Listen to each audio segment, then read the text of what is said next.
have been talking again today about President-elect Donald Trump's pro-business policy proposals and how they have been helping the stock market even before he takes office. But what if you're a well-known short seller in this environment? Tough time, certainly, to be betting against stocks. So to talk about that, right now we're joined by Charlie Gasparino, and with him is John Tabacco, president of Revolution for Innovation Marketplace. And John, let me just ask you about, and then Charlie will jump in, has plenty of questions, what the environment might be like next year for someone betting against stocks, generally speaking. Will it be similar to how it's been at the end of this year? What's your outlook?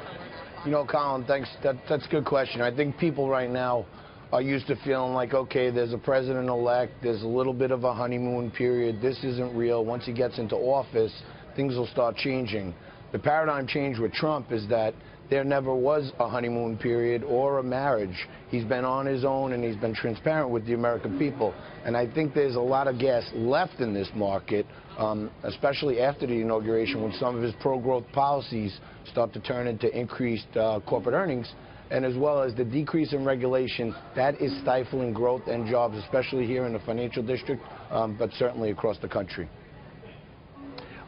You know, I would say this. We should just unpack what John does for a moment. The reason why he understands the short side of the market, the guys that bet that stocks will go down, because he runs a business that lends to the shorts, correct? I got your business right there, right, John? That's right. We're in the financial technology business. Right, so he basically understands when there's need for borrowing. That's how you short a stock. You borrow the shares, you sell them, you replace them later. John provides that borrow for a fee, modest fee, I'm sure, or else we wouldn't be eating at the very expensive restaurants in Staten Island when we do. But my point is this, John, and you know, here's what's interesting about the last couple of days, and you don't want to base a whole, you know, market theory on the last couple of days, but we've been hovering close to 20K on the Dow.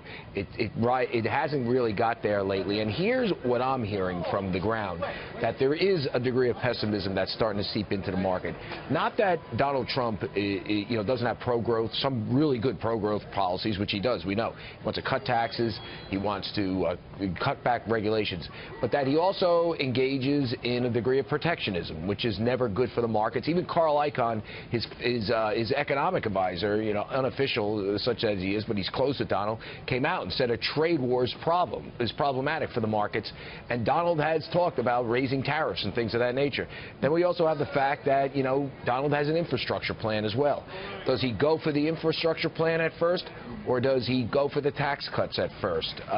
It's very interesting that when the rubber starts meeting the road, when he doesn't become president-elect, Trump, when he becomes president, he has to deal with Mitch McConnell, who's not going to want to spend on everything, and Paul Ryan. It sounds to me that a degree of pessimism is actually starting to seep into the markets right now. Well, Charlie, I know we've debated this before, but the shorts are usually right, and they're usually the canary in the coal mine. So in the past, I've been coming on this show, I think, for 7 or 8 years, and usually when the shorts start to really act up and borrow a certain stock, there seems to be a behavior after that to the downside. And when I see them laying off shorting stocks, to me it's a leading indicator that the smartest guys, they can't predefine their downside, short sellers. And I'm hearing guys that manage money primarily from the short side talk about they don't want to be short Trump. Because when that pro-growth does start to kick in, even if there's a little talk of protectionism now, when that growth starts to kick in, American jobs kick in, and this is real growth. We've been suffering from zero growth for years. Yeah, but people see growth and they're scared of it. See, I agree with you. I like his tax plan. I like his regulatory plan. But I would ask you this. If he does engage in higher tariffs, if he does put the infrastructure spending plan, which is a big ticket, above the tax cuts, and we don't know what he's going to do. He can't do both at once. Mitch McConnell wouldn't let him. Maybe that's when the shorts start shorting, and the market. I mean, this market is acting weird. It should have been. It should have hit that Dow 20.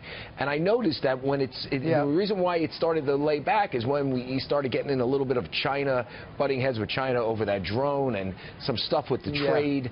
And plus, he hasn't really picked a real pro-growth person in his economic team. Like, where's Larry Kudlow? I mean, you know, the supply side economist. He's got Gary Cohn, who's a progressive, running NEC, National Economic Council, and Larry Kudlow is still out in the cold. I think Larry's in his ear. I think he's the king, and I think Trump knows it, and he's been talking about Kudlow's policies for a while now. I hear where you're coming from, Charlie. I think there is pessimism out there, but I think what Trump's done so far is overcome pessimism with transparency and straight talk. And if Mitch McConnell, who's supposed to be on his team, wants to start blocking him, I think the deal maker he is going to figure out ways to get around it and keep moving things forward. I know they want to wrap us, but I want to ask you this question. If the 10-year Treasury goes to 4%, how do you sustain the stock market rally? I mean, that's the problem you have if you create massive deficits with lots of spending, and that's when you see if the 10-year gets above 3, close to 4, you got some problems with this market. There'll be a lot of shorts. Charlie, maybe. I hope there are. Shorts are great for markets, but here's the thing: Trump built his whole empire on access to capital. He figured out ways to finance things. If we can get the rates up a little more, it'll make more of an incentive for the banks to start lending to small businesses because there's a return on it. And I think a 4% bond, it may hurt the Treasury guys, but I think it'll show people that there's now going to be access to capital. Small businesses can grow. You were talking about unicorns earlier. Entrepreneurs can get access to capital and build things. I see 25,000 on this market. And you know I've probably never called an up market ever on this show. No, so you're that's usually how good, John. I will say that. There you go. I'll see you at Angelina's, John.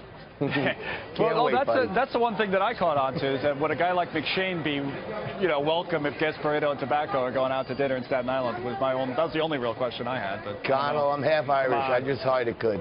That's good. Thank you, John. And I had fun listening to it as well. As always, Charlie, thanks to you.